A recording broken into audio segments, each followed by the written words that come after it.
Good morning everybody. প্রত্যেক দিনের মতো আজকেও একটি অঙ্ক শিখাবো, লসাগুর অঙ্ক। কি আছে অঙ্কটিতে দেখে নিন। কোন ক্ষুদ্রতম সংখ্যা প্রথম চারটি বিজোড় সংখ্যা দ্বারা বিভাজ্য? তাই তো, এটা হচ্ছে অঙ্ক দেওয়া আছে। তাহলে প্রথম চারটি বিজোড় সংখ্যা কি কি? প্রথম চারটি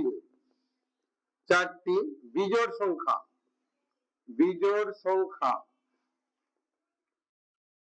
সংখ্যাগুলি হলো কি কি হবে?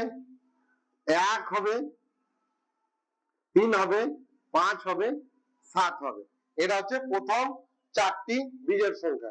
ঠিক আছে, তাহলে অতএব 1, 3, 5, 7 এর লসাগু বের করতে হবে। এর লসাগু সমান কত হবে? যেহেতু বিজোড় সংখ্যা, বিজোড় আর মৌলিক যদি সংখ্যা হয় তাহলে তাদের গুণফল হয়। তাহলে গুণফল করলে কত হবে?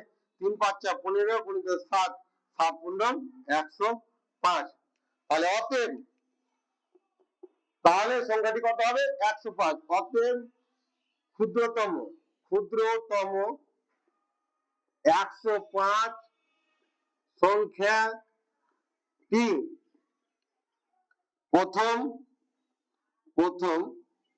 চারটি বিজোড় সংখ্যা দ্বারা বিভাজ্য। এটা হয়ে গেল আমার উত্তর। তো আমার অঙ্কটি যদি ভালো লাগে অবশ্যই লাইক, কমেন্ট, শেয়ার করে দিবে। আর সকলকে অসংখ্য ধন্যবাদ। Thank you.